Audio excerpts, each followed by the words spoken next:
Hi hello welcome to సామాన్యుడి జీవితం YouTube channel. నేను మీ బనికెన్ రామ్.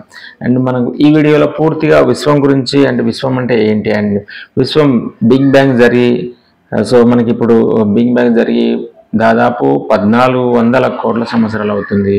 సో ఈ విశ్వం గురించి ఈ వీడియో పూర్తిగా విశ్వం గురించే ఉంటుంది. విశ్వంలో ఇప్పటికి ఇంకా 63% ఇంకా ఈ విశ్వంలో అండ్ స్టార్స్, నక్షత్రాలు, ఒక నక్షత్రానికి ఇంకొక నక్షత్రం డిస్టెన్స్, అసలు విశ్వం ఎలా ఆవిర్భవించింది అనేది ఈ వీడియోలో science master and Kiran Kumar గారు చాలా బాగా తెలియజేశారు. సో మీకోసం ఈ science video so don't miss it. ఈ వీడియో విశ్వం గురించి తెలుసుకోవాలని అనుకునేవారు ఈ వీడియో మొత్తం చూడండి. ఉంటున్నటువంటి మిల్కీ వే గెలాక్సీలో ఉన్నాయి. సో సుమారుగా 30,000 కోట్ల నక్షత్రాల చుట్టూ ఉన్నటువంటి గ్రహాలతో కూడినటువంటి 30,000 కోట్లు నక్షత్రాల సౌర కుటుంబాలన్నింటినీ కలిపి మనం ఒక గెలాక్సీ అంటున్నాం. సో ఇట్లాంటి గెలాక్సీలు మొత్తం మన యూనివర్స్ లోపల సుమారుగా 20,000 కోట్ల గెలాక్సీలు ఉన్నాయి, 1-2 కాదు. దాన్ని బట్టి ఈ విశ్వం ఎంత పెద్దదో మనకు ఒక క్లారిటీ రావడానికి అవకాశం ఉంటుంది. అంత పెద్దది ఈ విశ్వం. అంత పెద్ద విశ్వంలో మన స్టార్స్ ఉన్నటువంటి ఈ గెలాక్సీ ఏదైతే ఉందో దాన్ని మనం మిల్కీ వే గెలాక్సీ అని చెప్పుకుంటున్నాం. ఈ మిల్కీ వే గెలాక్సీలో ఉన్నటువంటి దాదాపు 30,000 కోట్ల స్టార్స్ లో మన స్టార్ కూడా మన సూర్యుడు ఎవరైతే ఉన్నారో ఇది కూడా ఒక చిన్న స్టార్.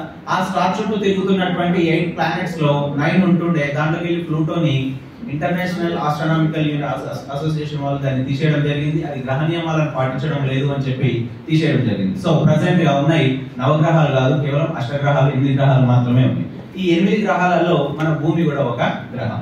సో అమెరికాలో ఈ హబుల్ టెలిస్కోప్ నుంచి అబ్జర్వ్ చేస్తున్నటువంటి క్రమం లోపల వాళ్ళకి అర్థమైనటువంటి విషయం ఏంటిది అంటే ఈ గెలాక్సీలన్నీ క్రమక్రమంగా మన నుంచి దూరంగా వెళ్ళిపోతున్నాయి అని చెప్పి తెలిసింది. సో ఈ పదార్థం అంతా కూడా గెలాక్సీలు అన్ని కూడా ఇప్పుడు దూరంగా వెళ్తున్నాయి అంటే అవన్నీ కూడా ఒకప్పుడు దగ్గరగా ఉండి ఆ తర్వాత దూరంగా వెళ్తున్నాయని అర్థం, అంతే కదా. ఇప్పుడు క్రమంగా దూరంగా వెళ్తున్నాయి అంటే అవన్నీ ఒకప్పుడు ఒకే దగ్గర ఉన్నాయని అర్థం. ఆ లెక్కన ఇప్పుడు ఆ గెలాక్సీలు మన నుంచి దూరం జరుగుతున్నటువంటి ఆ స్పీడ్ ని మనం క్యాలిక్యులేట్ చేసుకుంటూ శాస్త్రవేత్తలు వెనక్కి వెళ్ళినట్లయితే ఈ మొత్తం ప్రాసెస్ అంతా కూడా గెలాక్సీలు ఇట్లా దూరంగా ఎక్స్పాండ్ కావడం, గెలాక్సీలు దూరంగా ఎక్స్పాండ్ అవుతున్నాయి అంటే దాని అర్థం విశ్వం ఎక్స్పాండ్ అవుతుందని అర్థం. విశ్వం ఇట్లా ఎక్స్పాండ్ కావడం అనేది ఎక్కడ స్టార్ట్ అయింది అని శాస్త్రవేత్తలు వెనక్కి ఇప్పుడు ఎక్స్పాండ్ అవుతున్న వేగంతో క్యాలిక్యులేట్ చేసుకుంటూ వెనక్కి వెళ్తే దాదాపు 1300 కోట్ల 80 లక్షల సంవత్సరాల క్రింద మొట్టమొదటిసారిగా ఈ పదార్థం అంతా ఇప్పుడు ఉన్నటువంటి గెలాక్సీ మొత్తం సోలార్ మెటీరియల్ అంతా ఏదైతే ఉంటుందో ఇదంతా కూడా 13.8 బిలియన్ సంవత్సరాలు లేదా 1300 కోట్ల 80 లక్షల సంవత్సరాల కింద ఏదైతే ఉందో అక్కడ ఒకటే దగ్గర ఈ మెటీరియల్ అంతా ఉంది అని చెప్పి శాస్త్రవేత్తలకి అర్థమైంది. ఆ లెక్కన మనం వెనక్కి వెళ్ళినట్లయితే 13.8 బిలియన్ సంవత్సరాల క్రింద ఈ మొత్తం యూనివర్స్ అంతా కూడా ఒకటే పాయింట్, ఒక చిన్న పాయింట్, దాన్ని సింగులారిటీ అంటాం. సింగులారిటీ దగ్గర ఈ యూనివర్స్ ఉండింది. అక్కడ మొదటగా అక్కడ మ్యాటర్ ఉందా అంటే మ్యాటర్ లేదు. ఏమున్నది అక్కడ ఉన్నది అంత కేవలం ఎనర్జీ. ఒక సింగిల్ పాయింట్ దగ్గర ఎనర్జీ మాత్రమే ఉన్నది. ఆ ఎనర్జీ ఆ పర్టికులర్ టైం నుంచి ఎక్స్పాండ్ కావడం మొదలైంది. ఇక్కడ బిగ్ బ్యాంగ్ అంటే ఒకసారిగా విస్ఫోటనం చెందింది అని కొంతమంది ఒపీనియన్, అట్లా కాదు అది ఎక్స్పాండ్ కావడం మొదలు పెట్టింది అని కొంతమంది ఒపీనియన్. ఏదేమైనప్పటికీ 13.8 బిలియన్ సంవత్సరాల క్రింద మొట్టమొదటిగా ఆ సింగులారిటీ అనే పాయింట్ దగ్గర నుంచి ఈ యూనివర్స్ ఎక్స్పాండ్ కావడం మొదలైంది. అక్కడ ఉన్నటువంటి ఎనర్జీ ఐన్స్టీన్ చెప్పినట్లుగా, ఐన్స్టీన్ ఏం చెప్పిండు, E=mc² అనే సూత్రాన్ని చెప్పిండు మనకి. దాని ద్వారా మనకి ఏమర్థం అవుతుంది, ఈ అంటే ఎనర్జీ పదార్థంగా మారుతుంది, పదార్థం ఎనర్జీగా మారుతుంది. సో అక్కడ ఉన్నటువంటి ఎనర్జీ ఎక్స్పాండ్ కావడం ఎప్పుడైతే మొదలైందో అట్లా ఎక్స్పాండ్ అవుతూ ఆ ఎనర్జీగా ఉన్నటువంటి ఎనర్జీ కాస్త ఏమైన తర్వాత పదార్థంగా మారింది. ఆ పదార్థంగా మారడం ఎట్లా మారింది అంటే 2 రకాలుగా, మ్యాటర్ గా at the same time anti matter గా, అంటే పాజిటివ్ గా నెగిటివ్ గా 2 రకాలుగా ఆ ఎనర్జీ కాస్త మ్యాటర్ పార్టికల్స్ గా మారింది, at the same time anti matter particles గా మారింది. అట్లా మారే క్రమం లోపల పాజిటివ్ నెగిటివ్ 2 కలిసినప్పుడు మళ్ళీ ఒక చిన్న బ్లాస్ట్ లాగా జరిగి అదేమవుతుంది, దాని నుంచి మళ్ళీ ఎనర్జీ రిలీజ్ అవుతుంది. అంటే ఎనర్జీ మ్యాటర్ గా మారి మళ్ళీ ఎనర్జీగా మారుతుంది. దానివల్ల ఏమైనా ఉపయోగం ఉందా? ఎట్లాంటి ఉపయోగం లేదు. కానీ ఇక్కడ ఏం జరిగింది అంటే ఆ పాజిటివ్ గా ఉన్నటువంటి మ్యాటర్ పార్టికల్స్ ఏవైతే ఉన్నాయో అవి యాంటీ మ్యాటర్ పార్టికల్స్ కంటే 1% లేదా 1 యూనిట్ పార్టికల్స్ ఎక్కువగా ఉత్పత్తి అయ్యాయి. ఎనర్జీ నుంచి మ్యాటర్ వచ్చే క్రమంలో యాంటీ మ్యాటర్ నుంచి పాజిటివ్ మ్యాటర్ ఉన్నటువంటి పార్టికల్స్ ఏవైతే ఉన్నాయో అవి ఒక 1 యూనిట్ ఎక్కువగా రిలీజ్ అయ్యాయి. సో ఈక్వల్ నంబర్స్ గా ఉన్నటువంటి matter anti matter particles collaborate అయ్యి ఎనర్జీ రిలీజ్ అయ్యింది. ఎట్ ద సేమ్ టైం ఎక్స్ట్రాగా ఉన్నటువంటి పార్టికల్స్ ఉన్నాయి కదా, ఇవన్నీ కూడా ఈ యూనివర్స్ లో ఒక పదార్థంగా ఒక మ్యాటర్ గా ఆ ఎక్స్పాన్షన్ తో పాటుగా ఇది కూడా స్ప్రెడ్ కావడం జరిగింది. ఇట్లా ఆ మ్యాటర్ పార్టికల్స్ అన్ని కలిసి ఒకదాంతో ఒకటి కలిసి ఎక్స్పాండ్ అవుతూ ఉన్నటువంటి ఈ ప్రాసెస్ లోపల ఏమైంది, పెద్ద పెద్ద మొత్తం ఈ విశ్వానికి కావాల్సినటువంటి మెటీరియల్ ఏదైతే ఉందో ఇదంతా సిద్ధమైంది. ఇక్కడ మనం గుర్తుంచుకోవాల్సినటువంటి విషయం ఏంటిది అంటే, ఈ బిగ్ బ్యాంగ్ లేదా ఆ సింగులారిటీ నుంచి యూనివర్స్ ఎక్స్పాండ్ కావడం ఏదైతే ఉంటుందో దాన్ని మనం బిగ్ బ్యాంగ్ అంటున్నాం. ఈ బిగ్ బ్యాంగ్ మొదలైనప్పుడు చాలా విపరీతమైనటువంటి ఎక్కువ టెంపరేచర్ ఉంటుంది, విపరీతమైనటువంటి చాలా ఎక్కువ మొత్తంలో ఉన్నటువంటి ఉష్ణోగ్రత ఉంది. అది క్రమంగా ఇట్లా ఎక్స్పాన్షన్ అవుతున్న కొద్దీ ఉష్ణోగ్రత మెల్లిమెల్లిగా తగ్గుతూ వస్తుంది. సో ఉష్ణోగ్రత ఎక్కువగా ఉన్నప్పుడు కొన్ని చర్యలు జరగలేదు, కానీ క్రమక్రమంగా ఎప్పుడైతే విశ్వం ఎక్స్పాండ్ అవుతూ ఉంటుందో ఉష్ణోగ్రత తగ్గే కొద్దీ మెల్లిమెల్లిగా చర్యలు జరగడం మొదలైంది. బిగ్ బ్యాంగ్ మొదలైనటువంటి ఒక సెకండ్ లో 10 లక్షల వంతు టైంలో మనం ఇంతసేపు చెప్పుకున్నటువంటి ఎక్స్పాండ్ కావడం, matter particles anti matter particles produce అవ్వడం, అవి కొలాబరేట్ అయ్యి ఎనర్జీ రిలీజ్ కావడం, at the same time additional గా ఉన్నటువంటి ఆ మ్యాటర్ పార్టికల్స్ తో ఈ యూనివర్స్ కావాల్సినటువంటి మ్యాటర్ అంతా సిద్ధం కావడం, ఇదంతా కూడా బిగ్ బ్యాంగ్ స్టార్ట్ అయినటువంటి ఒక సెకండ్ లో 10 లక్షల వంతు తక్కువ టైం లోపలనే ఇదంతా అయిపోయింది. ఉష్ణోగ్రత కూడా అంతే వేగంగా తగ్గుకుంటూ క్రమంగా వస్తుంది. ఈ ప్రాసెస్ ఇట్లా జరుగుతున్నటువంటి టైం లోపల అక్కడ ఉన్నటువంటి ఆ మ్యాటర్ ఏదైతే ఉంటుందో టెంపరేచర్ తగ్గే కొద్దీ దాంట్లో అనేక చర్యలు జరిగి అక్కడ ఉన్నటువంటి సబ్స్టాన్సెస్ కాస్త మెల్లిమెల్లిగా అవన్నీ క్వార్క్స్ గా మారినాయి. క్వార్క్ అనే చిన్న మనం ఇప్పుడు ప్రోటాన్లు న్యూట్రాన్లు అని చెప్పుకుంటున్నాం కదా, వాటికంటే ముందు రూపం క్వార్క్స్ మరియు గ్లూయాన్స్ అనే పదార్థాలుగా మారింది. ఈ క్వార్క్స్ గ్లూయాన్స్ మళ్ళీ ఇంకొన్ని చర్యలు జరిగి అవి క్రమక్రమంగా టెంపరేచర్ తగ్గే కొద్దీ ఇంకా చర్యలు జరిగి అవి కాస్త ప్రోటాన్లుగా, ఎలక్ట్రాన్లుగా, న్యూట్రాన్లుగా మారింది. మనకు తెలుసు అటామిక్ స్ట్రక్చర్. సో ప్రోటాన్లు న్యూట్రాన్లు ఎలక్ట్రాన్లు కలిసి ఏం ఏర్పడుతుంది, మనకి ఆటం ఏర్పడుతుంది. ఈ ఆటం నుంచి మాలిక్యూల్స్ వస్తున్నాయి. ఈ రకంగా పదార్థాలన్నీ కూడా తయారవుతున్నాయి. అంటే ఒక పదార్థాన్ని మినిమైజ్ చేసుకుంటూ వెళ్తే ప్రెసెంట్ గా మనం ఎక్కడ దాకా చేయగలుగుతున్నాం, ఆటం పరమాణువు దాకా చేయగలుగుతున్నాం కదా. అంతకంటే ఇంకా డివైడ్ చేయడానికి హిగ్స్ బోసాన్ కణం అని చెప్పి కనిపెట్టి కొలాయిడల్ ఎక్స్పెరిమెంట్ ఒకటి చేయడం జరిగింది. అయితే అవి ఇంకా పూర్తి స్థాయిలో మనకు డీటెయిల్స్ క్లియర్ అంత క్లారిటీగా లేవు, నడుస్తున్నాయి ఇంకా రీసెర్చ్. ప్రెసెంట్ అయితే మనము ఒక పదార్థాన్ని, ఈ టేబుల్ కావచ్చు, ఈ ఫోన్ కావచ్చు, what ever it is the material, దాన్ని మనం ఎంత మినిమైజ్ చేయగలుగుతున్నాం అంటే ఆటం వరకు తీసుకెళ్ళగలుగుతాం. సో ఈ ఆటం కి ముందు ప్రాసెస్ ఇదంతా. సో క్వార్క్స్ ఏర్పడ్డాయి, స్ట్రింగ్స్ ఏర్పడి, క్వార్క్స్ ఏర్పడి, గ్లూయాన్స్ ఏర్పడి, అవి ఆ తర్వాత మళ్ళీ రసాయనిక చర్యలు జరిగి ప్రోటాన్స్, న్యూట్రాన్స్, ఎలక్ట్రాన్స్ గా మారింది. ఈ ప్రోటాన్స్, న్యూట్రాన్స్, ఎలక్ట్రాన్స్ తో కూడినటువంటి పదార్థాలన్నీ కూడా ఇంకా ఒకదాంతో ఒకటి కలిసి క్రమక్రమంగా అత్యంత తేలికగా ఉన్నటువంటి హైడ్రోజన్ మరియు హీలియం మూలకాలు ఏర్పడి, ఈ హైడ్రోజన్ మరియు హీలియం మూలకాలు ఏర్పడడం ఏదైతే ఉంటుందో ఇక్కడికి వచ్చేసరికి ఇవి ఏర్పడడం వచ్చేసరికి యూనివర్స్ అప్పటికి ఎంత టైం పట్టింది అంటే దాదాపు 380 లక్షల టైం పట్టింది. అంటే సుమారు 1000 కోట్ల సంవత్సరాల క్రింద ఈ ప్రాసెస్ అంతా జరిగి హైడ్రోజన్ హీలియం అనే పదార్థాలు ఏర్పడ్డాయి. ఈ హైడ్రోజన్ హీలియం అనే పదార్థాలు ఏర్పడి వీటితో కూడినటువంటి ఈ దట్టమైనటువంటి దట్టమైనటువంటి పొగతో కూడినటువంటి ఈ హైడ్రోజన్ హీలియం పదార్థాలు మొత్తం ఈ స్పేస్ లోపల ఎక్స్పాండ్ అవుతూ ఉంటున్నటువంటి క్రమం లోపల ఆ హైడ్రోజన్ మరియు హీలియంలు అలాగే వాటి చుట్టూ ఉన్నటువంటి మిగతా పదార్థాలు ఏమైనా ఉంటే వాటికి ఉన్నటువంటి గ్రావిటేషనల్ ఫోర్స్ వలన అవి ఏం చేసినాయి, అవి ఒకదాంతో ఒకటి కలిసిపోయి మెల్లిమెల్లిగా చిన్నగా నెబ్యులా లాగా ఏర్పడడం మొదలైంది. ఇక్కడ గ్రావిటేషనల్ ఫోర్స్ అంటే మనకు న్యూటన్ చెప్పాడు, భూమికి గురుత్వాకర్షణ శక్తి ఉంది అని చెప్పాడు. ఒక వస్తువుని మనం పైకి విసిరేస్తే అది మళ్ళీ కిందికి రావడానికి రీజన్ ఏంటిది అంటే భూమికి ఉన్నటువంటి ఆకర్షణ శక్తి లేదా గ్రావిటేషనల్ ఫోర్స్. అదే విధంగా ప్రతి వస్తువుకి కూడా, ప్రతి బాడీకి దానిదైనటువంటి ద్రవ్యరాశిని, మాస్ ను బట్టి దానికి ఆకర్షణ శక్తి ఉంటుంది. అది దాని చుట్టూ ఉన్నటువంటి మిగతా పదార్థాలను తన వైపు లాక్కుంటుంది. ఆ రకంగా హైడ్రోజన్ హీలియంలు ఇవి వాటిలో అవి ఫ్యూజ్ అవడంతో పాటుగా వాటి చుట్టూ ఉన్నటువంటి మిగతా పదార్థాలను కూడా వీటి గ్రావిటేషనల్ ఫోర్స్ వల్ల తమ వైపు లాక్కొని నెబ్యులాలు, అంటే స్టార్స్ ఉత్పత్తి అయ్యే ఏరియాని నెబ్యులా అంటారు. నెబ్యులాలుగా మారి, అంటే దట్టమైన పొగతో ఉన్నటువంటి నెబ్యులాగా మారి మిగతా వాటిని కలుపుకొని క్రమక్రమంగా స్టార్స్ గా మారి ఈ రకంగా నక్షత్రాల ఆవిర్భావం అనేది జరిగింది. క్లియర్ గా ఉందా ఏమన్నా? ఇంకా కొంచెం స్లోగా ఓకే కదా? కొంచెం అంటే టాపికే కొంచెం అట్లా ఉంటది, ఇక దాన్ని అట్లాగే వెళ్ళాలి. వీలైనంత వరకు సింప్లిఫై చెప్పడానికి ట్రై చేస్తున్నా. అంతే సింపుల్ గా ఒక స్టోరీ లాగా గుర్తుపెట్టుకోండి. క్యాలిక్యులేషన్స్ అవన్నీ గుర్తుపెట్టుకుంటే మొత్తం కన్ఫ్యూజ్ అయిపోతాం. కాబట్టి ఒక సింపుల్ స్టోరీ లాగా గుర్తుపెట్టుకోవడానికి ట్రై చేయండి, ఈజీగానే ఉంటుంది.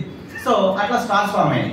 ఈ స్టార్స్ గురించి కొన్ని విషయాలు మనం డిస్కస్ చేసుకోవాలి. ఏంటిది అంటే ఒక స్టార్ ఎట్లా ఉంటుంది అంటే, ఫర్ ఎగ్జాంపుల్ మన ఎర్త్ రొటేట్ అవుతున్నటువంటి స్టార్ తీసుకున్నట్లయితే స్టార్ మధ్యలో ఇన్నర్ కోర్ ఉంటుంది, దానిపైన అవుటర్ కోర్ ఉంటుంది, దానిపైన మ్యాంటల్ ఉంటుంది, దానిపైన క్రస్ట్ ఉంటుంది. ఈ లేయర్స్ ఉన్నప్పుడు లోపల ఉన్నటువంటి ఇన్నర్ కోర్ ఏదైతే ఉంటుందో ఆ ఇన్నర్ కోర్ లోపల హైడ్రోజన్ హీలియం ఉన్నాయి కదా ఫస్ట్ వచ్చినటువంటివి. ఈ హైడ్రోజన్ హీలియం 4 హైడ్రోజన్ ఎలిమెంట్స్ ఒకదాంతో ఒకటి కలిసి ఫామ్ అయితే హీలియం ఏర్పడుతుంది. సో ఈ హైడ్రోజన్లు అన్ని కలిసి హీలియం ఏర్పడుతుంది. ఇట్లా ఏర్పడుతున్నటువంటి క్రమంలో ఈ హైడ్రోజన్ యొక్క ఈ 4 హైడ్రోజన్ల యొక్క మాస్ తో పోలిస్తే హీలియం యొక్క మాస్ తక్కువగా ఉంటుంది. అంటే ఈ 4 హైడ్రోజన్లు కలిసి హీలియం ఏర్పడినప్పుడు కొంత మాస్ మిస్ అయింది అంటే అది ఎక్కడికి వెళ్తున్నట్టు ఎనర్జీ లాగా బయటకి రిలీజ్ అవుతున్నట్టు. ఆ ఎనర్జీని మనకు సూర్యుడు నుంచి మన స్టార్ నుంచి వస్తున్నటువంటి వేడి కావచ్చు, లైట్ కావచ్చు, ఇవన్నీ కూడా అట్లా వచ్చినటువంటి ఎనర్జీనే. సో దీనికి కేంద్రక సంలీన చర్య అంటాం. హైడ్రోజన్ ఎలిమెంట్స్ కలిసి హీలియం మాలిక్యూల్ ఫామ్ అనేది ఏదైతే ఉంటుందో, హీలియం ఎలిమెంట్ ఫామ్ అనేది ఏదైతే ఉంటుందో దాన్ని మనం కేంద్రక సంలీన చర్య, న్యూక్లియర్ ఫ్యూజన్ అంటాం. ఈ న్యూక్లియర్ ఫ్యూజన్ జరిగినప్పుడు ఆ ఎక్కువగా మిస్ అయినటువంటి మాస్ ఏదైతే ఉంటుందో అదే ఎనర్జీగా బయటకు రిలీజ్ అవుతుంది. అట్లా ఇన్నర్ కోర్ లో జరిగే ఈ చర్యల వలన సూర్యుడు లాంటి నక్షత్రాల నుంచి బయటకి శక్తి విడుదల అవుతుంది. ఆ శక్తి వేడి, టెంపరేచర్, లైట్ ఇవన్నీ దాని ద్వారా అట్లానే బయటకి వస్తుంది. ఇక్కడ ఆ స్టార్ కి కూడా గ్రావిటీ ఉంటుంది కదా, న్యూటన్ చెప్పినట్టుగా. వేరే భూమి మీద ఉన్నటువంటి అన్ని పార్టికల్స్ కి ఎట్లాగైతే గ్రావిటీ ఉంటుందో ఆ స్టార్ కి కూడా అలాగే గ్రావిటీ ఉంటుంది. ఇక్కడ ఒక స్టార్ బ్యాలెన్స్డ్ గా ఉండడానికి కొన్ని కోట్ల సంవత్సరాల పాటు అది బ్యాలెన్స్డ్ గా ఉండడానికి రీజన్ ఏంటిది అంటే లోపల జరుగుతున్నటువంటి కేంద్రక సంలీనం వల్ల ఉత్పత్తి అవుతున్నటువంటి శక్తి, బయట దానికి ఉన్నటువంటి గురుత్వాకర్షణ శక్తి. ఈ 2 శక్తుల వల్ల ఏమైతుంది, స్టార్ బ్యాలెన్స్డ్ గా ఉంటుంది. అయితే ఎప్పుడైతే స్టార్ లోపల ఉన్నటువంటి ఇన్నర్ కోర్ లో ఉన్నటువంటి హైడ్రోజన్ హీలియం ఎలిమెంట్స్ ఎప్పుడైతే వాటి శాతం తగ్గిపోతుందో, అంటే స్టార్ మండడానికి అవసరమైనటువంటి ఇంధనం అయిపోతుందో, అప్పుడు లోపల కేంద్రక సంలీన చర్య జరగదు కదా. ఇన్నర్ కోర్ లోపల జరిగినప్పుడు బ్యాలెన్స్ మిస్ అవుతుంది. బయట ఉన్నటువంటి గ్రావిటేషనల్ ఫోర్స్ కి లోపల నుంచి వచ్చే కేంద్రక సంలీన చర్యకి ఉన్నటువంటి బ్యాలెన్స్ వల్ల స్టార్ ఎట్లాగైతే సస్టైన్ అయిందో ఆ బ్యాలెన్స్ మిస్ అయిపోయి స్టార్ అవుటర్ వైపు నుంచి మెల్లిమెల్లిగా దాని గ్రావిటేషనల్ ఫోర్స్ లోపలికి అదే కొలైడ్ అయిపోయి కొన్ని రోజులకి ఆ స్టార్ చనిపోతుంది. ఈ రకంగా స్టార్ ఎక్స్టింక్ట్ అయిన తర్వాత ఆ స్టార్ యొక్క సైజ్ చిన్నగా ఉంటేనేమో అది న్యూట్రాన్ స్టార్ గా మారుతుంది. ఒకవేళ స్టార్ బాగా పెద్దగా ఉన్నట్లయితే, పెద్దగా అంటే ఇన్ ద సెన్స్ ఇప్పుడు మనం ఉన్నటువంటి సూర్యుడు సైజ్ కంటే కూడా దాదాపు 1,40,000 కోట్ల కిలోమీటర్లు మన సూర్యుడి యొక్క వ్యాసం, దానికి 20 రెట్లు పెద్దగా ఉంటే అప్పుడు ఆ స్టార్ బ్లాక్ హోల్ గా మారుతుంది. చనిపోయిన తర్వాత దాంట్లో ఉన్నటువంటి ఇంధనం అయిపోయిన తర్వాత అప్పుడు అది బ్లాక్ హోల్ గా మారుతుంది. సో ఇది ఒక స్టార్ పుట్టే విధానము, స్టార్ ఎక్స్టింక్ట్ అయ్యే విధానం. ఇట్లా జరుగుతున్న క్రమం లోపల ఎప్పుడైతే అట్లా స్టార్ దాని లోపల ఉన్నటువంటి ఇంధనం అయిపోయి అది బ్లాస్ట్ అయిపోతుందో దాన్ని సూపర్ నోవా అంటారు. ఈ సూపర్ నోవా లేదా స్టార్స్ బ్లాస్ట్ జరిగి స్టార్ చనిపోవడం జరిగిన తర్వాత దాంట్లో ఉన్నటువంటి మిగతా మెటీరియల్ సబ్స్టాన్సెస్ ఏవైతే ఉంటాయో అవన్నీ కూడా విశ్వం మొత్తం ఈక్వల్ గా స్ప్రెడ్ అయిపోయి, అట్లా విశ్వం మొత్తం వెళ్ళిపోయినటువంటి సబ్స్టాన్సెస్ ఏవైతే ఉన్నాయో అవన్నీ కూడా మళ్ళీ కొన్ని ఒకదాంతో ఒకటి కలిసి వాటికి ఉన్నటువంటి గ్రావిటేషనల్ ఫోర్స్, వాటికి ఉన్నటువంటి ఆకర్షణ శక్తి వల్ల అవి మళ్ళీ ఒకదాంతో ఒకటి కలిసి సెకండ్ జనరేషన్ స్టార్స్ ఫామ్ అయ్యాయి. అంటే వాటి నుంచి మళ్ళీ ఏమైంది, స్టార్స్ ఫామ్ అయ్యాయి. ఇట్లా స్టార్స్ ఫామ్ అయ్యేసరికి ముందున్నటువంటి హైడ్రోజన్ హీలియం తో పాటుగా సెకండ్ జనరేషన్ స్టార్స్ వచ్చేసరికి ఇక్కడ మెగ్నీషియం కావచ్చు, కార్బన్ కావచ్చు, నైట్రోజన్ కావచ్చు, ఇట్లాంటి అనేక ఇతర సబ్స్టాన్సెస్ కూడా ఫామ్ అయ్యాయి. అవి ఫామ్ అయ్యి ఈ స్టార్స్ ఫామ్ అయిన తర్వాత మిగతా చుట్టూ ఉన్నటువంటి పదార్థాలు ఏవైతే ఉంటాయో అవన్నీ కూడా మళ్ళీ కలిసి ఈ స్టార్ చుట్టూ ఉన్నటువంటి ఎర్త్, రిమైనింగ్ ప్లానెట్స్ ఏవైతే ఉన్నాయో ఈ ప్లానెట్స్ రిమైనింగ్ ప్లానెట్స్ గ్రహాలు ఏవైతే ఉన్నాయో ఇవన్నీ కూడా ఫామ్ కావడం మొదలైంది. ఆ రకంగా సూపర్నోవా జరిగి స్టార్స్ బ్లాస్ట్ అయ్యి దాని నుంచి అనేక సబ్స్టాన్సెస్ స్పేస్ లోపలికి వెదజల్లబడి ఆ పదార్థాలు వాటి గ్రావిటేషనల్ ఫోర్స్ వల్ల మళ్ళీ వాటి చుట్టూ ఉన్న పదార్థాలను కలుపుకొని అనేక స్టార్స్ ఏర్పడి ఆ స్టార్స్ అన్ని వాటి గ్రావిటేషనల్ ఫోర్స్ వల్ల ఒకటే దగ్గర తిరుగుతూ ఉండడం వల్ల ఇందాక చెప్పుకున్నట్టుగా ఒక 30,000 కోట్ల స్టార్స్ ఒక దగ్గర వస్తే అప్పుడు దాన్ని ఏమంటాం, గెలాక్సీ అంటాం. అట్లా గెలాక్సీలు ఫామ్ అయ్యి ఆ గెలాక్సీల మధ్యలో మళ్ళీ స్టార్స్ ఫామ్ అయ్యి ఆ స్టార్స్ చుట్టూ మిగిలిన పదార్థం ఏదైతే ఉంటుందో ఆ పదార్థంతో గ్రహాలు ఏర్పడ్డాయి. అట్లా మన సూర్యుని చుట్టూ ఏర్పడినటువంటి అనేక గ్రహాల లోపల మన ఎర్త్ కూడా ఒక గ్రహం. ఈ మొత్తం ప్రాసెస్ అయిపోయేసరికి భూమి మీద ఉన్నటువంటి స్పేస్ లో ఉన్నటువంటి టెంపరేచర్, ఎక్కువ టెంపరేచర్ దగ్గర నుంచి మొదలై క్రమక్రమంగా ఉష్ణోగ్రత తగ్గుతూ వస్తుంది. At the same time Vishwam expand అవుతూ వస్తుంది. ఈ రకంగా ఇప్పుడు ఉన్నటువంటి ఈ స్టార్, దాని చుట్టూ ఉన్నటువంటి ప్లానెట్స్ అనేటివి ఫామ్ అయ్యాయి. అట్లా ఎత్తు మొదటగా ఫామ్ అయినప్పుడు ఇంకా ఇప్పుడు ఉన్నటువంటి మార్స్ గ్రహం కంటే కూడా సైజ్ లో అది చాలా పెద్దగా ఉండేది. అప్పుడు ఒక వేరే గ్రహం కావచ్చు, వేరే ఆస్ట్రాయిడ్ కావచ్చు, ఒక గ్రహం వచ్చి భూమిని బలంగా ఢీకొట్టింది. అట్లా ఢీకొట్టినప్పుడు ఇట్లా ఎత్తు ఫామ్ అయింది. దాదాపు 450 కోట్ల సంవత్సరాల క్రింద ఎత్తు ఫామ్ అయింది. అంతకుముందు 600 కోట్ల సంవత్సరాల క్రింద మన సోలార్ సిస్టమ్ ఫామ్ అయింది. సోలార్ సిస్టమ్ 600 కోట్ల సంవత్సరాల క్రింద ఫామ్ అయితే దాదాపు 450 కోట్ల సంవత్సరాల క్రితం మన ఎత్తు ఫామ్ అయితే ఒక పెద్ద గ్రహం వచ్చి భూమిని ఢీకొట్టింది. అట్లా ఢీకొట్టడం వల్లనే మన భూమి ఇప్పుడు కొంచెం టిల్ట్ అయి ఉంటుంది. 23.5 డిగ్రీల సెంటీగ్రేడ్ లో వంగి ఉంటుంది. అట్లా వంగి ఉండడం వల్లనే భూమి మీద సీజన్స్, ఋతువులు, మార్పులు ఇవన్నీ జరుగుతున్నాయి. అట్లా వచ్చి భూగ్రహాన్ని ఢీకొట్టినప్పుడు ఈ భూగ్రహం నుంచి విడిపోయినటువంటి ఒక ముక్క మూన్ గా మారింది. ఇది ఎర్త్ కి శాటిలైట్ ఉపగ్రహంగా మారింది. ఎట్లా అట్లా ఉండగలుగుతుంది అంటే న్యూటన్ చెప్పింది. ఎత్తుకున్నటువంటి గ్రావిటేషనల్ ఫోర్స్ తో ఎత్తు తన వైపు లాగుతుంది. మూన్ కు ఉన్నటువంటి దాని ద్రవ్యరాశికి అనుకున్నాక దానికి ఉన్నటువంటి గ్రావిటేషనల్ ఫోర్స్ తో అది దూరం వెళ్ళడానికి ప్రయత్నం చేస్తుంది. ఈ రెండింటి మధ్య ఉన్నటువంటి చర్యల వలన అది ఎక్కడ ఉండాలో అక్కడ ఉండి అట్లా భూమి చుట్టూ తిరుగుతూ ఉంటుంది. అదే విధంగా సన్ కు ఉన్నటువంటి గ్రావిటేషనల్ ఫోర్స్ వలన సన్ ప్లానెట్స్ ని తన వైపు లాగుతుంది. అదే విధంగా ఈ భూమి మిగతా గ్రహాలకు వాటికి ఉన్న ద్రవ్యరాశికి అనుకూలంగా వాటికి ఉన్నటువంటి గ్రావిటేషనల్ అంటే గురుత్వాకర్షణ బలం వల్ల అవి దూరం వెళ్ళడానికి ప్రయత్నం చేస్తాయి. ఈ ప్రాసెస్ లోపల అవి అట్లాగా నిర్దిష్ట కక్షలో తిరుగుతూ ఉంటాయి. ఇదే న్యూటన్ చెప్పినటువంటి ముఖ్యమైనటువంటి విషయం. అట్లా మూన్ ఫామ్ అయినప్పుడు మొదటగా భూమికి 22,000 కిలోమీటర్ల దూరంలోనే ఉండేటప్పుడు. ఆ తర్వాత ఇంకా మాస్ లో వచ్చేటువంటి చేంజెస్ వల్ల, గ్రావిటేషనల్ ఫోర్సెస్ లో వచ్చినటువంటి చేంజెస్ వల్ల క్రమక్రమంగా ఇప్పుడు దాదాపు 134,000 కిలోమీటర్ల దూరంలో మూన్ ఉంటున్నాడు. ఇంకా కొన్ని వందల కోట్ల సంవత్సరాలు దాటితే మూన్ కంప్లీట్ గా ఎర్త్ గ్రావిటేషన్ ని దాటి ఈ సోలార్ సిస్టమ్ లో ఒక ప్లానెట్ గా తిరగడానికి కూడా అవకాశం ఉందని శాస్త్రవేత్తల యొక్క అంచనా. సో ఈ రకంగా ఎర్త్ ఫామ్ అయింది. ఎర్త్ ఫామ్ అయిన తర్వాత ఈ ఎర్త్ తో పాటుగా మిగతా ప్లానెట్స్ ఫామ్ అయినాయి. అనేక ఆస్ట్రాయిడ్స్ భూమి మీదకి రావడం మొదలైంది. ఇట్లా ఒకటి వచ్చి భూమికి తాకింది కదా, అదే విధంగా అనేక ఆస్ట్రాయిడ్స్ భూమి మీదకి వస్తున్నప్పుడు ఆ ఆస్ట్రాయిడ్స్ తో పాటుగా కొన్ని చిన్న వాటర్ మాలిక్యూల్స్ లాంటివి ఆ ఆస్ట్రాయిడ్స్ తో పాటుగా భూమి మీదకి వచ్చినాయి. అట్లా వచ్చినటువంటి వాటర్ మాలిక్యూల్స్ ఏవైతే ఉన్నాయో అవి మెల్లిమెల్లిగా భూమి మీద పడ్డాయి. అట్లా ఎత్తు ఫామ్ అయినప్పుడు ఎత్తు మీద టెంపరేచర్ సుమారుగా 1000 డిగ్రీల సెంటీగ్రేడ్ ఉండేదని శాస్త్రవేత్తల అంచనా. అప్పటికి ఆక్సిజన్ లేదు, మొక్కలు లేవు, జంతువులు ఏవి లేవు. అట్లా ఎత్తు ఫామ్ అయి దాని మీదకి స్పేస్ నుంచి ఆస్ట్రాయిడ్స్ వచ్చి ఆస్ట్రాయిడ్స్ తో పాటుగా వాటి నుంచి చిన్న వాటర్ మాలిక్యూల్స్ లాంటి వాటిని తీసుకొచ్చి భూమి మీద వాటర్ మాలిక్యూల్స్ ఎక్కువ అయ్యి అవి క్రమక్రమంగా ఎక్కడైతే టెంపరేచర్ ఎక్కువ ఉంటుందో వాటర్ వేపర్ అవుతుంది కదా, ఆ రకంగా వాటర్ కాస్త మళ్ళీ నీటి ఆవిరిగా మారి మేఘాలు ఏర్పడి విపరీతంగా కొన్ని వందల సంవత్సరాల పాటు క్రమంగా అవి వర్షాలు పడి ఆ వర్షాలు మెల్లిమెల్లిగా భూమి మీద ఎక్కడెక్కడైతే లోతట్టు ప్రాంతం ఉందో ఆ లోతట్టు ప్రాంతం దగ్గరికి ఈ వర్షం వల్ల వచ్చినటువంటి నీరు వెళ్ళి అవన్నీ సముద్రాలుగా మారి మిగిలింది మాత్రమే భూమిగా ఉండిపోయింది. దీంతో పాటుగా అప్పుడు ఎన్విరాన్మెంట్ లేదు కాబట్టి భూమి ఏర్పడ్డ మొదట్లో ఉన్నటువంటి ఈ వర్షాలు పడడంతో భూమి వాతావరణం చల్లబడ్డ తర్వాత భూమి మీద ఉన్నటువంటి ఈ రాళ్ళు, పర్వతాలు వీటి నుంచి విడుదలైనటువంటి కొన్ని వాయువులు, ఈ వర్షాల వల్ల వచ్చినటువంటి మార్పులు, ఆ నీరు సముద్రాల లోపలికి వెళ్ళినప్పుడు జరిగినటువంటి మార్పులు ఇవన్నీ కలిసి సముద్రంలోని నీటి లోపల లవణ శాతం ఎక్కువగా ఉంటుంది. అందుకే సముద్రం నీళ్ళకి లవణ శాతం ఎక్కువగా ఉంటుంది. సో ఈ సముద్రం నీటి లోపల అదంతా కూడా ఇవన్నీ కలగలిసి ఒక ప్రీబయోటిక్ సూప్ గా మారింది. ప్రీబయోటిక్ సూప్ గా మారి దాంట్లో కొన్ని వందల కోట్ల సంవత్సరాల పాటు అనేక చిన్న మార్పులు జరిగి వీటితో పాటుగా ఈ ఆస్ట్రాయిడ్స్ ఎర్త్ మీదకి వచ్చినప్పుడు ఈ వాటర్ మాలిక్యూల్స్ తో పాటుగా అమైనో యాసిడ్స్ ని ఇంకొన్ని ఇతర కెమికల్స్ కూడా వాటితో పాటుగా భూమి మీదకి వచ్చినాయి. ఇవన్నీ కలగలిసి ఇక్కడ ఉన్నటువంటి కార్బన్, ఇక్కడ ఉన్నటువంటి హైడ్రోజన్ ఇవన్నీ ప్లస్ వాటర్ ద్వారా వచ్చినటువంటి ఇతర పదార్థాలు ఇవన్నీ కలిసి కొన్ని వందల సంవత్సరాల పాటు చిన్న చర్యలు, అంటే అవన్నీ సక్సెస్ కానటువంటి చర్యలు, వందల వేల సార్లు ఆ చర్యలు జరగవచ్చు, ఫెయిల్ అయిపోవచ్చు. అట్లా జరిగి ఏదో ఒక టైంలో ఒక చిన్న జీవి అని చెప్పడానికి వీలైనటువంటి ఒక న్యూక్లియస్ మెటీరియల్, ఒక డిఎన్ఏ ఆర్ఎన్ఏ లాంటి ఒక చిన్న పదార్థం ఒకటి ఏర్పడింది. అట్లా ఏర్పడినటువంటి ఆ మొట్టమొదట లైఫ్ కు రీజన్ అయినటువంటి ఆ పదార్థాన్ని లూకా అంటారు. లాస్ట్ యూనివర్సల్ కామన్ యాన్సెస్టర్, భూమి మీద ఉన్నటువంటి జీవులకన్నిటికీ కామన్ యాన్సెస్టర్ గా ఆ లూకా అని చెప్తారు.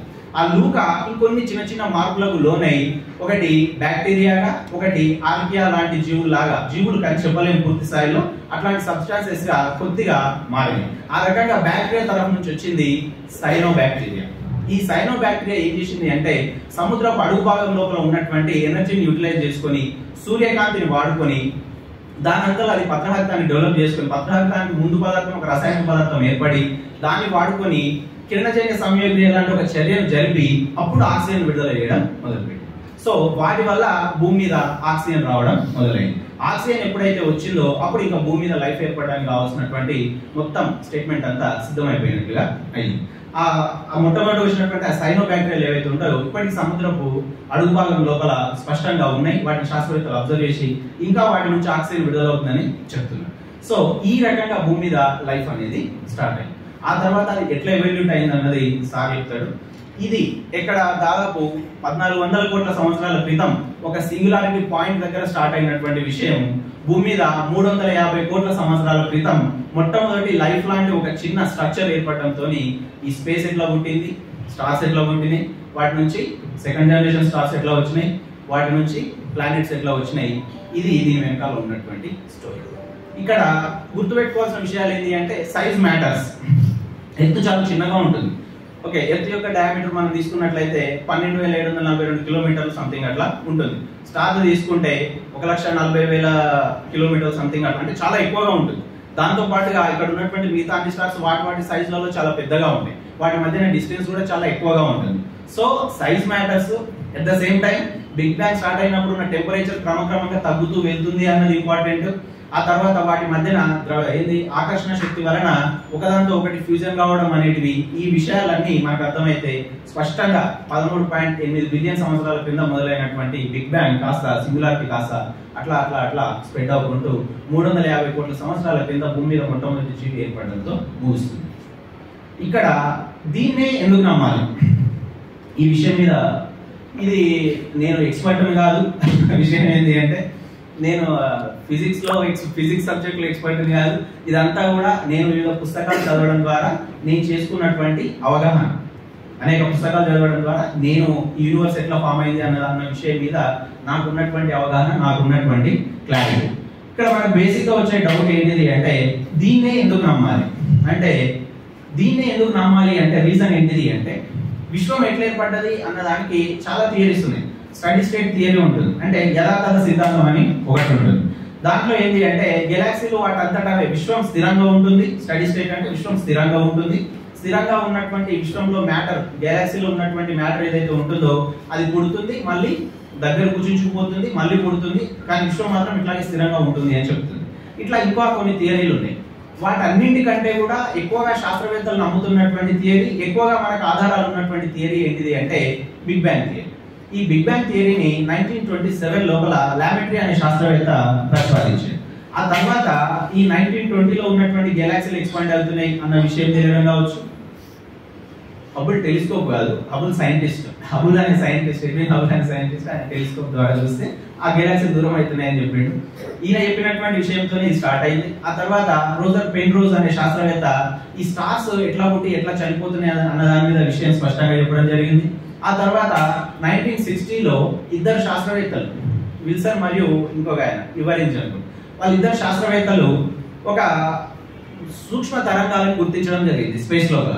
ఈ మైక్రోవేవ్ ఎలక్ట్రిసిటీ లెంత్ ఏదైతే ఉంటుందో దాన్ని గుర్తించడం జరిగింది. ఈ సూక్ష్మ తరంగాలు ఎక్కడి నుంచి వచ్చినాయి అని చెప్పి వాళ్ళు మొదటగా రేడియో ఫ్రీక్వెన్సీ మీద రీసెర్చ్ చేస్తూ ఉంటే వాళ్ళ మధ్యలో కంటిన్యూస్ గా ఒక ఈకో అంటే మనకు మైక్ లో బ్యాక్గ్రౌండ్ సౌండ్ వస్తుంది కదా, కంటిన్యూస్ గా ఒక ఈకో సౌండ్ కంటిన్యూస్ గా వస్తుంది. ఇది ఎక్కడి నుంచి వస్తుంది అని ఫస్ట్ వాళ్ళు ఏమనుకున్నారు అంటే వాళ్ళ టవర్స్ మీద, మన డిటిహెచ్ టవర్స్ లాంటివి, ఆ టవర్స్ మీద పిజియన్స్ ఈ పావురాలు వేసే షిట్ వల్ల ఆ ఫ్రీక్వెన్సీ డిస్టర్బ్ అయ్యే సౌండ్ వస్తుందని వాళ్ళు అనుకున్నారు. కానీ దాన్ని ఇంకా డీటెయిల్ గా వాళ్ళు వెనక్కి చూస్తే ఆ ఈకో యూనివర్స్ ఎక్స్పాండ్ అవుతున్న దాని యొక్క సౌండ్ అని. దాని డీటెయిల్ గా వాళ్ళు చెప్పింది ఏంటిదంటే యూనివర్స్ ఎక్స్పాండ్ అవుతున్నప్పుడు రిలీజ్ అవుతున్నటువంటి సౌండ్ మనకి బ్యాక్గ్రౌండ్ లో ఎక్కువగా వస్తుంది అని చెప్పింది. ఎట్ ద సేమ్ టైం సూక్ష్మ తరంగాలను వాళ్ళు గుర్తించారు. ఈ సూక్ష్మ తరంగాలు ఏంటివి అంటే 13.8 బిలియన్ సంవత్సరాల కింద బిగ్ బ్యాంగ్ స్టార్ట్ అయినప్పుడు రిలీజ్ అయినటువంటి ఎలక్ట్రోమాగ్నెటిక్ స్పెక్ట్రమ్, మొత్తం విద్యుదయస్కాంత వికిరణ వర్ణపటం ఉంటుంది కదా, ఆ వర్ణపటం లోపల ఈ సూక్ష్మ తరంగాలు కూడా ఒక భాగం. ఈ సూక్ష్మ తరంగాలని మనం చూడొచ్చు. మనకి ఇంతకుముందు పాత టీవీలు ఉన్నప్పుడు మధ్యలో ఛానల్ చేంజ్ చేసేటప్పుడు మొత్తం చుక్కలు వస్తుంది. ఆ చుక్కలు ఏంటిది అంటే బికాస్ ఆఫ్ ఆ యూనివర్స్ స్టార్ట్ అయినప్పుడు వచ్చినటువంటి ఆ చుక్కల వల్లనే, ఆ సూక్ష్మ తరంగాల వల్లనే ఈ చుక్కలు మనకు కనిపించేది. సో వీళ్ళు ఆ విషయం చెప్పినందుకు వాళ్ళిద్దరికి నోబెల్ ప్రైజ్ కూడా రావడం జరిగింది. సో హబుల్ చెప్పినటువంటి గెలాక్సీలు ఎక్స్పాండ్ అవుతున్నాయన్న విషయం కావచ్చు, తర్వాత పెన్రోజ్ చెప్పినటువంటి స్టార్స్ విషయం కావచ్చు, వీళ్ళిద్దరు కనిపెట్టిన విషయం కావచ్చు, ఆ తర్వాత స్టీఫెన్ హాకింగ్ అనే శాస్త్రవేత్త బ్లాక్ హోల్స్ మీద రీసెర్చ్ చేసిండు. బ్లాక్ హోల్స్ మీద రీసెర్చ్ చేసి ప్రతి బ్లాక్ హోల్ చుట్టూ ఉన్నటువంటి హై గ్రావిటేషనల్ ఫోర్స్ ఉన్నటువంటి ఏరియా ఏదైతే ఉంటుందో దాన్ని ఈవెంట్ హారిజాన్ అంటారు. ఈవెంట్ హారిజాన్ గురించి రీసెర్చ్ చేసి ఆయన కూడా ఈ బిగ్ బ్యాంగ్ థియరీకి కావాల్సిన ఆధారాలు ఇవ్వడం జరిగింది. సో ఇంతమంది శాస్త్రవేత్తలు ఇన్ని ఆధారాలు ఉన్నాయి కాబట్టి మిగతా అన్ని సిద్ధాంతాలు, అంటే విశ్వం ఎట్లా ఏర్పడ్డది అన్న విషయంలో మిగతా అన్ని సిద్ధాంతాల కంటే కూడా బిగ్ బ్యాంగ్ థియరీనే ప్రామాణికంగా ఆధారాలతో, రుజువులతో కాబట్టి ప్రపంచవ్యాప్తంగా అందరూ కూడా ఇప్పుడు బిగ్ బ్యాంగ్ థియరీని విశ్వం ఎట్లా ఏర్పడ్డది అన్న దానికి రీజన్ చెప్తున్నారు. ఆ తర్వాత హబుల్ పేరు మీద పంపించినటువంటి హబుల్ టెలిస్కోప్ ని స్పేస్ లోపలికి పంపిస్తే అది కంటిన్యూస్ గా స్పేస్ లో ట్రావెల్ చేస్తూ మొత్తం పిక్చర్స్ తీసి నాసాకు పంపిస్తూ ఉంది. దాంట్లో కూడా బిగ్ బ్యాంగ్ థియరీ ద్వారా యూనివర్స్ ఫామ్ అయిన దానికి ఎవిడెన్స్ ఉన్నాయి. ఆ హబుల్ టెలిస్కోప్ యొక్క లైఫ్ టైమ్ 2021 తో అయిపోతుంది. అందుకనే వీళ్ళు మళ్ళీ జేమ్స్ వెబ్ టెలిస్కోప్ ని కూడా నాసా వాళ్ళు ప్రిపేర్ చేసి జేమ్స్ వెబ్ టెలిస్కోప్ ని కూడా స్పేస్ లోపలికి పంపించడం జరిగింది. జేమ్స్ వెబ్ టెలిస్కోప్ కూడా కంటిన్యూస్ గా స్పేస్ పిక్చర్స్ తీసి పంపిస్తూనే ఉంది. దాంట్లో కూడా ఈ నెబ్యులాలు, బ్లాక్ హోల్స్ లాంటి డయాగ్రామ్లు, డార్క్ మ్యాటర్ సంబంధించిన విషయాలు, స్టార్స్, సూపర్ నోవా జరుగుతున్నటువంటి ఫోటోలు, ఇవన్నీ కంటిన్యూస్ గా జేమ్స్ వెబ్ టెలిస్కోప్ కూడా పంపిస్తూనే. సో ఇన్ని ఆధారాలు ఇవి స్పష్టంగా ఉన్నాయి కాబట్టి బిగ్ బ్యాంగ్ థియరీనే ప్రామాణికమైందని చెప్పి చాలా మంది శాస్త్రవేత్తలు నమ్ముతున్నారు. మనం కూడా ఆధారాలు లేదే దేన్ని నమ్మలేము, ప్రామాణికంగా లేదే దేన్ని నమ్మలేము. కాబట్టి బిగ్ బ్యాంగ్ థియరీనే ప్రామాణికమైంది అని చెప్పి ఖచ్చితంగా చెప్పడానికి అవకాశం ఉంటుంది. దీంతో పాటు ఉన్నటువంటి మిగతా థియరీలకి ఇంత ఎవిడెన్సెస్ దొరకలేదు, ఇంత ప్రామాణికత దొరకలేదు. వీటితో పాటుగా భూమి మీద దాదాపు సుమారు 4000 పైచిలుకు మతాలు ఉంటాయి. అన్ని మతాలు కూడా విశ్వం ఎట్లా ఏర్పడింది అన్న దానికి 4000 పైన మతాలు ఉంటే 4000 కథలే చెప్తారు. ఏ ఒక్క కథ ఇంకో కథకి మ్యాచ్ కాదు. అంటే ఈ మతాలన్నీ కూడా విశ్వం ఎట్లా ఏర్పడింది అంటే ప్రతి మతానికి ఒక క్రియేటర్ ఉంటాడు కదా, ఆ క్రియేటర్ యొక్క గొప్పతనాన్ని సూచిస్తూ ఆ క్రియేటరే మొత్తం యూనివర్స్ ని క్రియేట్ చేసిండని చెప్తారు. ఇన్ని మతాలు చెప్పే ఏ ఒక్క సృష్టికథకు ఇంకో సృష్టికథకు అసలు రిలేషన్ ఉండదు, పొంతన ఉండదు, దానికి ఎట్లాంటి ఆధారాలు ఉండవు. కాబట్టి వాటిని కూడా చాలా కథలు ఉన్నాయి. ఒకటి బోషుంగా జాతి తెగ అని ఉంటుంది. వాళ్ళు ఏమని నమ్ముతారు అంటే విశ్వం ఎట్లా ఏర్పడింది అంటే బిగ్ బ్యాంగ్ ఎందుకు నమ్మాలి అని అంటే, ఎందుకు నమ్మాలి అంటే ఇట్ ఈస్ ఎవిడెన్షియల్, మనకి ఎవిడెన్స్ ఇస్తుంది. ఓకే, సైంటిఫిక్ గా ఉంది. మిగతా వాటిని ఎందుకు నమ్మద్దు అంటే మిగతా అన్ని ఇట్లా ఉంటాయి. ఎట్లా ఉంటాయి అంటే ఈ బోషంగా జాతి వాళ్ళు ఎట్లా నమ్ముతారు విశ్వం ఏర్పడింది అంటే, వాళ్ళ దేవుడు బాగా తిన్న తర్వాత అది అడగకపోతే వామిటింగ్ చేసుకుంటే సూర్యుడు చంద్రుడు పుట్టిండ్రు, ఆ తర్వాత మళ్ళీ అరగకపోతే మళ్ళీ వామిటింగ్ చేసుకుంటే మిగతా నక్షత్రాలు ఏర్పడ్డాయని చెప్పి వాళ్ళు నమ్ముతారు. ఇది ఏమన్నా ఇప్పటి కాలానికి పనికొచ్చే మాటనా? ఏమన్నా ఎవిడెన్సా? దాన్ని నమ్మడానికి ఏమన్నా అవకాశం ఉందా? లేదు. ఇంకా చాలా మతాలు, కొన్ని మతాలు ఏమో 6 days లో క్రియేషన్ జరిగిన తర్వాత ఒక డే రెస్ట్ తీసుకున్నామని చెప్పి ఒక రిలీజియన్ చెప్పొచ్చు. మనం ఆ రిలీజియన్ నేమ్ ని మనం ఎవరికి ఏం అగైనెస్ట్ కాదు. We are speaking in the perspective of science. మనం సైన్స్ తరఫున మాట్లాడుతున్నాం, ఎవరికి అగైనెస్ట్ గా కాదు. ఇంకో రిలీజియన్ ఇంకొకటి చెప్పొచ్చు, పంచభూతాలు ముందుగా గాలి వచ్చింది, తర్వాత నీరు వచ్చింది, తర్వాత నిప్పు వచ్చింది అని చెప్పి అట్లా పంచభూతాల ద్వారా ఇంకొకటి చెప్పొచ్చు. ఇంకో రిలీజియన్ ఇంకొకటి చెప్పొచ్చు, ఇంకొకటి చెప్పొచ్చు, ఏది ఎన్నైనా చెప్పొచ్చు. అట్లా 4000 పైచిలకు కథలు చెప్పొచ్చు.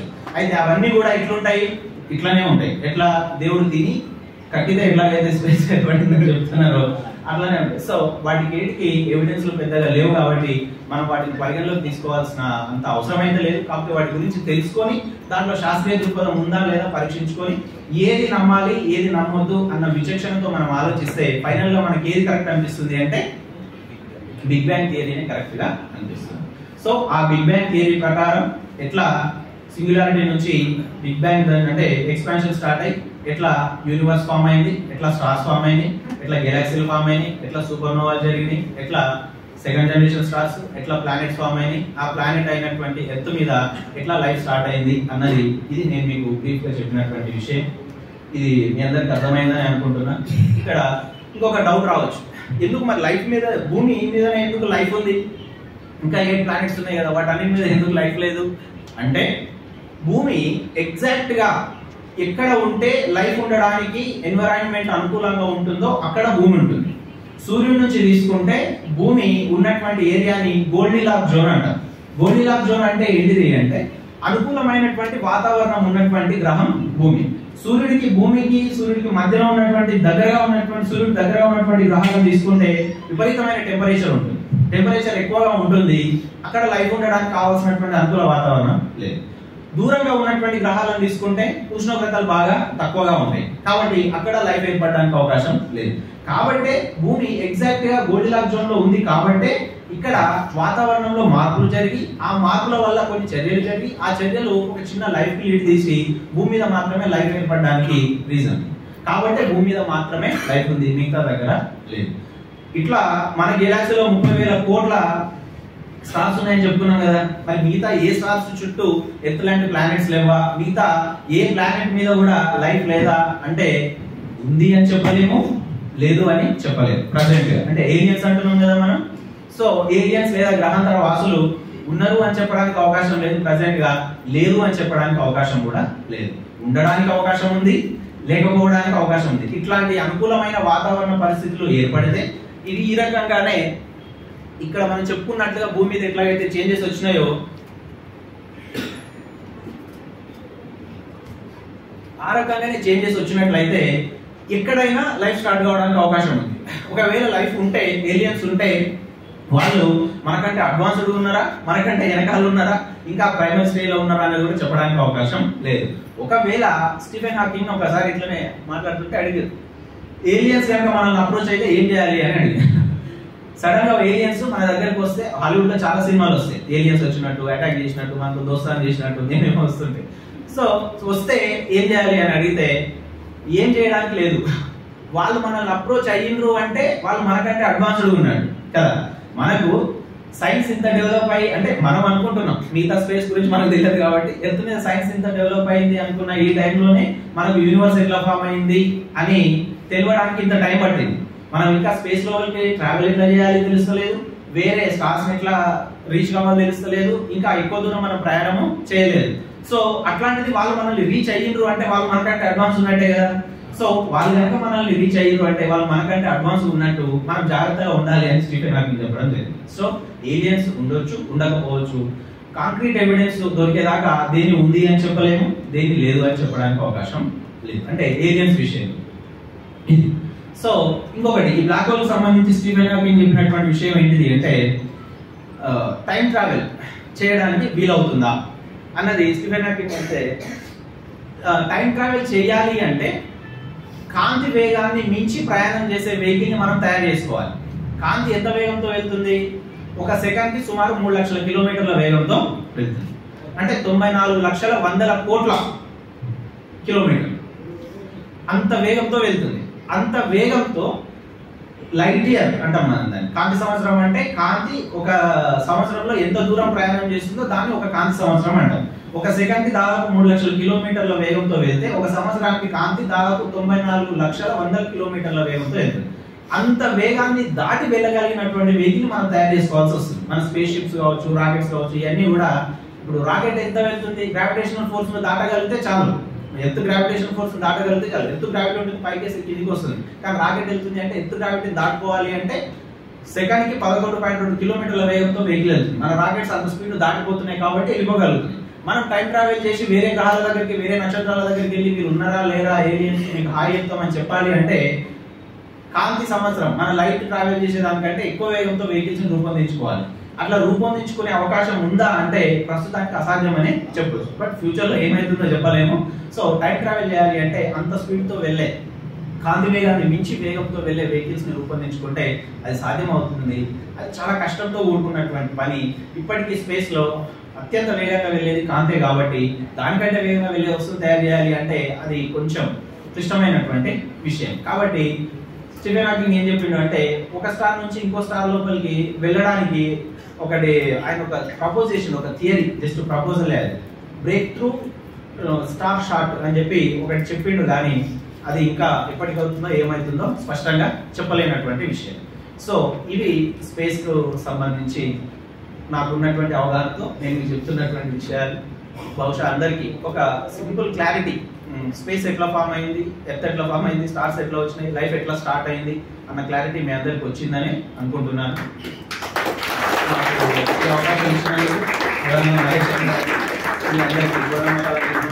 కుటుంబ సభ్యులకు అందరికీ మనస్ఫూర్తిగా ధన్యవాదాలు తెలియజేస్తున్నాను. ఈ విషయానికి సంబంధించి ఇంకేమైనా చిన్న చిన్న డౌట్లు లాంటివి ఏమైనా ఉంటే కూడా యూ మే ఆస్క్. నాకు తెలిస్తే చెప్తా, తెలియకపోతే తెలియని చెప్తా. బ్రో స్టార్స్ అన్ని ఓ పొరలుగా ఉంటాయి అంటున్నారు. ఇప్పుడు సూర్యుడు కొన్ని పెద్ద గ్రహాలు నక్షత్రాలు చల్లబడతాయి అన్నప్పుడు సూర్యుడు చల్లబడడానికి కారణం నెక్స్ట్ ఫ్యూచర్ లో చల్లబడతారా? మన సూర్యుడు ఒకటి చిన్నది, మన భూమి నుంచి విడిపోయిన ఉపగ్రహము ఇక్కడ ఆక్సిజన్ ఉంది భూమి మీద, ఉపగ్రహం పైన కూడా ఆక్సిజన్ ఉండడానికి అవకాశం ఉందా?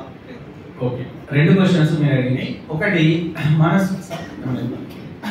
అది 500 కోట్ల సంవత్సరాల సూర్యుడు నశిస్తాడు, సూర్యుడు నశిస్తే భూమి కూడా నశించవచ్చు. అంతా నేను వేరే వేరే పుస్తకాలు ఇదంతా అసలు అంటే యూనివర్స్ ఎట్లా స్టార్ట్ అయింది, లైఫ్ ఎట్లా స్టార్ట్ అయింది అన్నది ప్రైమరీ క్యూరియాసిటీ మనకంతా బేసిక్ ఇన్స్టింక్ట్ ఇది. ఈ కుతూహలం మనకు పుట్టుకతో ఊహ తెలిసిన దగ్గర నుంచే మన బ్రెయిన్ లో ఈ క్వశ్చన్స్ వస్తూ ఉంటాయి. సో వాటికి ఆన్సర్స్ ఎత్తుకునే క్రమంలో ఇది నేను చేసుకున్నటువంటి అండర్స్టాండింగ్, అది మీకు కూడా హెల్ప్ అవుతుంది అని చెప్పి అన్న నాకు చెప్తే మీతో షేర్ చేసుకుంటున్నా. షూర్ గా చేసినాం, బుక్స్ రీసెర్చ్ బాగా చేసినాం. నరేష్ అన్న అంత కాకుండా పర్లేదు. నరేష్ అన్న ఒక 2000 పుస్తకాలు చదువుతుంటే నేను ఒక 1000 ఆ మధ్యలో చదువుకుంటాను.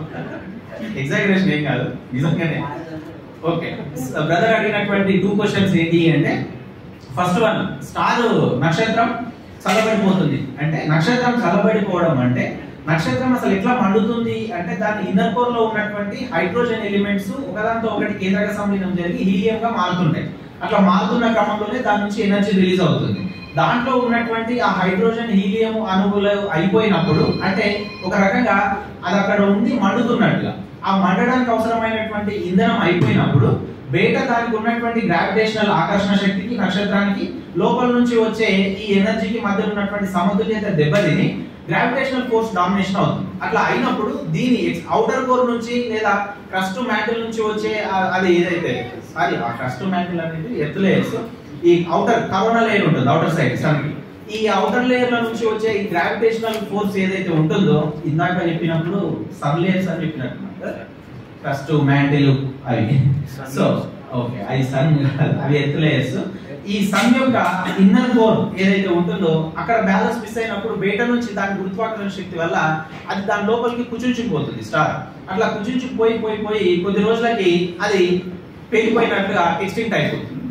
అట్లా అయినప్పుడు ఆ స్టార్ చిన్నదైతే ఏంది మన వేరేగా మారుతుంది, అదే పెద్దదైనట్లయితే న్యూట్రాన్ స్టార్ గా మారుతుంది చిన్నదైతే. దాని సైజ్ పెద్ద మొత్తంలో ఉంటే అది అప్పుడు బ్లాక్ హోల్ గా మారుతుంది.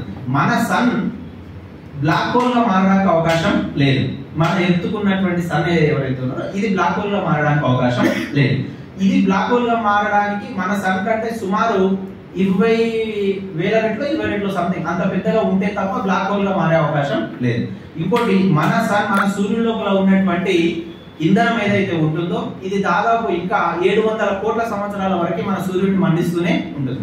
కాబట్టి మన సూర్యుడు ఇప్పటింతా ఇంధనం అయిపోయి ఆరిపోయేది లేదు, ఇప్పటింతా మన సూర్యుడు ఎక్స్టింక్ట్ అయ్యేది లేదు. కాబట్టి అప్పటి వరకు మన ఎత్తుకొచ్చిన డోకా లేదు, అప్పటి వరకు ఇబ్బంది ఏమీ లేదు. సెకండ్, ఇప్పుడు అంటే మీరు చెప్పింది అంటే ఇప్పుడు సన్ ఉంది కదా సార్, ఇప్పుడు మనం చూసిన ఫైర్ ఈ సన్ రెండు ఒకటే అనుకోవచ్చు. ఒకటి అంటే ఇక్కడ మనం చూస్తున్న ఫైర్ ఏదైతే ఉందో ఇది ఎక్స్టర్నల్ వస్తున్నటువంటి ఎనర్జీని మనం బయట నుంచి ఇస్తాం ఓకే, వాట్ ఎవర్ మండడానికి.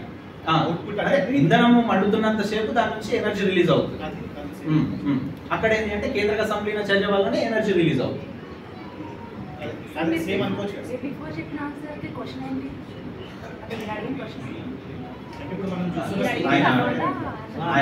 దానికి నేను చెప్తాను అంటే సూర్యుడు లోపల ఇన్కోర్ ఉంటుంది కదా, ఇన్నర్ కోర్ నుంచి వెలువడిన కాంతి అయితే ఏదైతే ఉందో అది బయటకు రానికి ఎన్ని లక్షల సంవత్సరాలు పడుతుంది? ఎగ్జాక్ట్గా నెంబర్ లేదు but okay 6 lakhs. Some lakhs ఎక్కువ టైమే పడుతుంది. లోపల నుంచి ఎనర్జీ బయట రావడానికి చాలా సంవత్సరాలు పడుతుంది. అది న్యూటాన్ ప్రోటాన్ గా మారి ఇటు Travel చేసి. తిరుగుతా 6 లక్షల సంవత్సరాల లోపల తిరుగుతుంది అది. ఎస్ మనం ఇప్పుడు అనుభవిస్తున్న కాంతి 6 లక్షల సంవత్సరాల కింద కింద ఉత్పత్తి అయింది. 6 లక్షల సంవత్సరాల కింద కేంద్రక సంలీన చర్య వల్ల ఉత్పత్తి అయినటువంటి ఎనర్జీ ఇప్పుడు అవుటర్ కోర్కి వస్తే అక్కడ నుంచి ఇక్కడికి రావడానికి మళ్ళీ 8 నిమిషాలు 11 సెకండ్లు పడుతుంది. సో అంతకు ముందటి ఎనర్జీ అదంతా మనకు చెప్తుంటారు కదా, జాతకాల్లో పుట్టినప్పుడు నక్షత్రాల గ్రహాల కదలికలను బట్టి జాతకం అని చెప్తుంటారు కదా. ఇప్పుడు వచ్చినటువంటి మా యొక్క బాబు పుట్టినప్పుడు వచ్చినటువంటి లైట్ ఇక్కడ పడుతుంది అంటే అది ఎప్పుడు పుట్టినట్టు ఆ లైట్ 6 లక్షల సంవత్సరాల క్రితం సార్ చెప్పినట్టు 6 లక్షల సంవత్సరాల క్రితం పుట్టి అక్కడ నుంచి ఇక్కడికి రావడానికి 8 నిమిషాల టైం పట్టినటువంటి లైట్ అది. సో అది మనల్ని ఇంపాక్ట్ చేస్తుంది అనుకోవడం ఇట్లాంటి ఇది లేదు, శాస్త్రీయత లేదు. సో బ్రదర్ ఇంకోటి ఏదో అడిగింది. భూమి నుంచి మనకు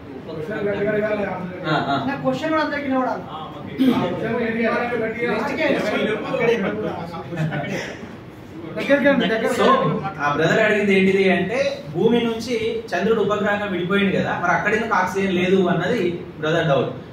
సింపుల్ ఏంటిది అంటే భూమి మీద లైఫ్ స్టార్ట్ అయిన తర్వాత సైనోబాక్టీరియా లాంటి ఫామ్ అయిన తర్వాత అప్పుడు ఆక్సిజన్ ప్రొడక్షన్ జరిగింది.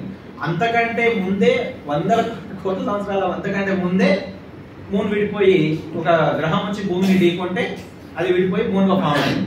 సో ఆక్సిజన్ ఉన్నప్పుడు గ్రహం నుంచి భూమిని ఢీకొని ఉంటే దీంతో పాటు ఆక్సిజన్ వెళ్ళేదేమో, లైఫ్ కూడా వెళ్ళేదేమో మూన్ మీదకి. కానీ అంతకంటే ముందే మూన్ ఫామ్ అయింది కాబట్టి అక్కడ లేదు. సో ఇక్కడ జరిగిన చేంజెస్ అక్కడ జరగలేదు. చేంజెస్ జరగడం వల్ల వాటర్ వచ్చింది కాబట్టి ఆ వాటర్ లో ఈ చర్యలన్నీ జరిగి లైఫ్ స్టార్ట్ అయింది. ఇవేవి అక్కడ జరగలేదు కాబట్టి అక్కడ ఇవేవి ఆక్సిజన్ లేదు, రిమైనింగ్ ఏవి.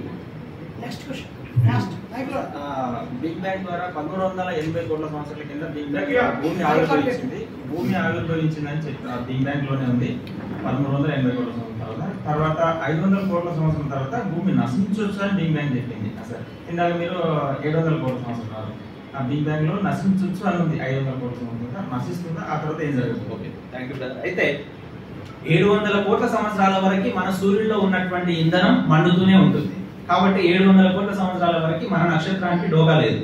అయితే అంతకంటే ముందే చేంజెస్ జరగడం వల్ల ఆ సూర్యుడి లోపల జరిగే చేంజెస్ ఇంకా ఆ హీట్ పెరగడం లేదంటే వేరే వేరే రీజన్స్ వల్ల భూమి మీద ఎర్త్ మీద లైఫ్ ఎక్స్టింక్ట్ కావచ్చు అన్నది అది ఒక సిద్ధాంతం.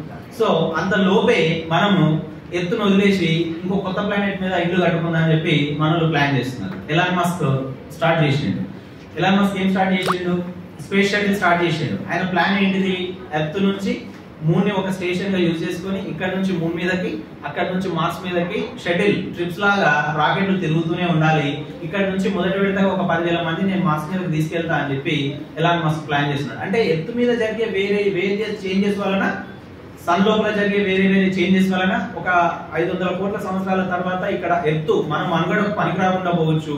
ఒకప్పుడు మార్స్ మీద లైఫ్ ఉండింది, ఆ తర్వాత ఎక్స్టింక్ట్ అయిపోయింది. అదే విధంగా భూమి మీద కూడా ఇంకో 500 సంవత్సరాల తర్వాత లైఫ్ ఉండకపోవచ్చు, ఎక్స్టింక్ట్ కావచ్చు అన్నది అది ఒక సిద్ధాంతం, ఊహ.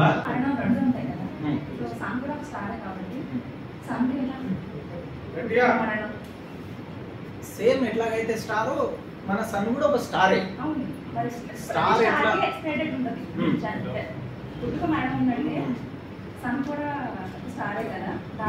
మన సన్ కూడా దాదాపు 700 కోట్ల సంవత్సరాల తర్వాత దీంట్లో ఉన్న హైడ్రోజన్ హీలియం అణువులు కూడా అయిపోతే మన సన్ కూడా ఎక్స్టింక్ట్ అయిపోతుంది. ఆ స్టార్ సైజును బట్టి ఉంటుంది. మన స్టార్ సైజును బట్టి స్టార్స్ మన సూర్యుడి సైజు లోనే ఉండవు, కొన్ని ఇంకా చాలా పెద్ద సైజులో ఉంటుంది. ఇప్పటివరకు ఐడెంటిఫై చేసిన పెద్ద స్టార్ ఐవి సంథింగ్ ఇంకా పెద్ద స్టార్స్ ఉంటాయి. ఆ స్టార్ సైజును బట్టి దాంట్లో ఉన్న హైడ్రోజన్ హీలియం ఆ ఎలిమెంట్స్ ని బట్టి దాని లైఫ్ అనేది ఉంటుంది. ఆ ఎనర్జీ ఇక్కడ లైఫ్ ఉండడము అంటే కేంద్రక సంలీన చర్యలు జరిగి దాని నుంచి ఎనర్జీ రిలీజ్ కావడం. కేంద్రక సంలీన చర్యలు జరగడానికి కావాల్సిన హైడ్రోజన్ హీలియం అది లేకపోతే ఆటోమేటిక్ గా ఎనర్జీ రిలీజ్ కాదు అంటే బ్యాలెన్స్ తప్పిపోతుంది. స్టార్ దాని లోపలికి అదే కుచించుకుపోయి అయితే ఏది మన న్యూట్రాన్ స్టార్ గానన్నా మారుతుంది, లేదంటే బ్లాక్ హోల్ గానన్నా మారుతుంది.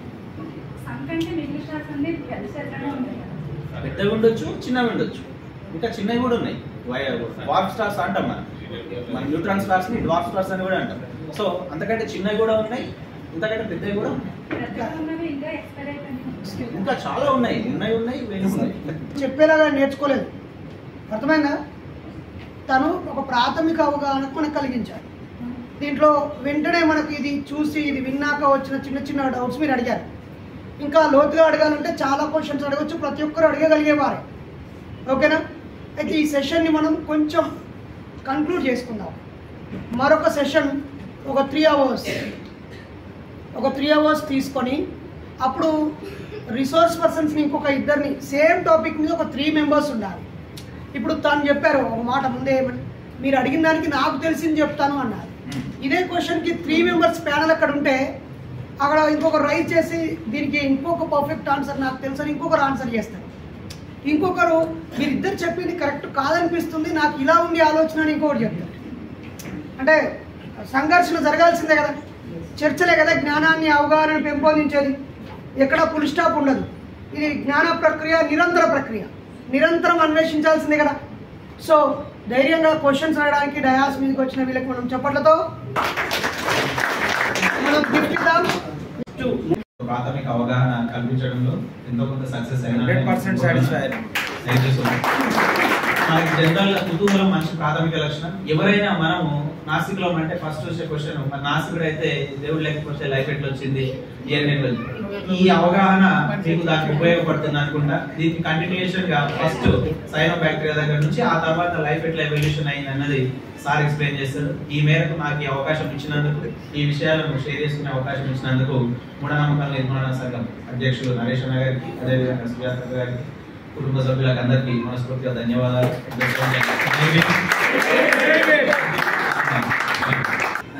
ఇక్కడే ఉన్నావు కదా అంజన, నువ్వు కూడా రావే.